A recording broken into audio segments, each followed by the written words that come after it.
in this video, it's basically in this idiot reads Bible verses. Basically, it's okay, according to the Bible, it's okay to beat your slaves as long as they don't die within, a few days. Now, let's go ahead and start reading. It's in Exodus 21, 20. You can, of course, read the whole thing if you choose. It's probably a good idea.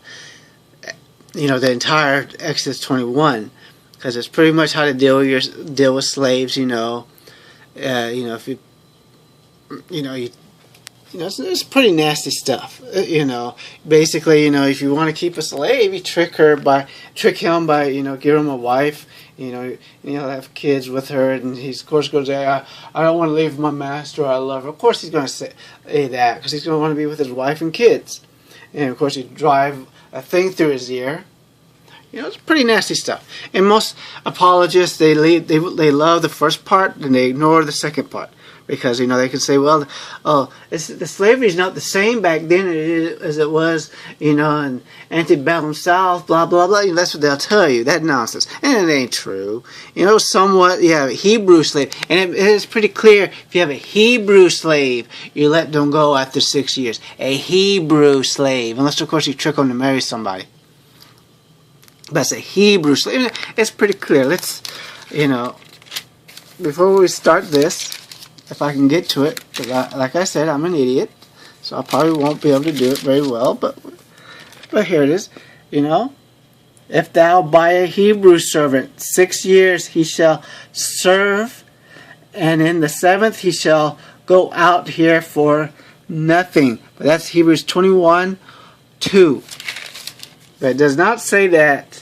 It's not that same verse. Same verse is not. If you have strangers as slaves, you can keep them for the rest of their lives. It's pretty clear about that. But here we go. But it's okay to beat your slave mainly almost to death. Basically, you can beat your slaves to death as long as they don't die immediately. Here it is. Exodus 21:20. And if a man smite his servant or his maid with a rod, and he die under his hand, he shall surely be punished. And that's the thing. It says he shall surely be punished. Notwithstanding, if he continue a day or two, he shall not be punished, for he is his money. See, it says he is his punishment. Of course, that's another thing apologists will do to you. They say, well, he would be punished. Notice how it doesn't say how he's going to be punished. And here, notwithstanding, if he continue a day or two, talking about the servant, if he lives another day or two, he shall not be punished, for he is his money. I mean, damn, that's pretty nasty, right? Basically, you could beat your slaves as long as they survive a day or two. And if they die immediately, I doubt they do much. Punishment is probably you pay some shekels and silver and that's it. I'm sure that's all it was. I seriously much doubt they're going to make a big deal, especially if you kill a stranger. If you kill a fellow Hebrew, they probably get a little pissy about it. But other than that, I doubt they care. And this was used during the time of slavery in the United States to justify beating your slaves to death as long as they don't die immediately. When people tell you, well, the slavery was different back then, that's a bunch of crap. It was not that much different all the time. In some cases, yes, but not all the time. The New Testament justifies slavery, and no matter they say, well, that's the Old Testament. I've did a video on that's the Old Testament. There's like Matt Dillahunty. But the thing is, though, why couldn't God just simply say, "Thou shalt not own another human being"? If you get that ebook, the Holy Bible Reimagined, the Revised Bible, Holy Bible Reimagined, or something like, yeah.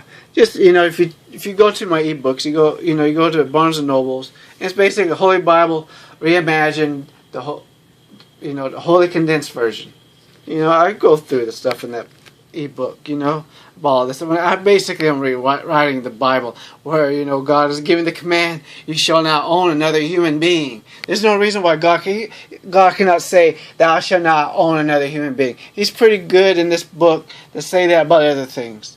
Don't have sex with your aunt, don't have sex with your sister, don't have sex with an animal, but you can't abolish slavery. I mean, come on.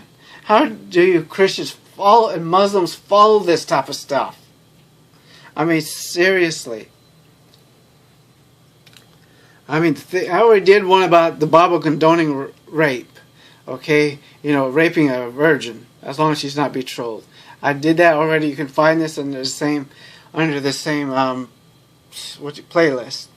Well, feel free to like, subscribe. Feel free to leave a comment. I'm sure your Christians are going to give a thumbs down. That's fine. Thanks. And feel free to watch my other videos.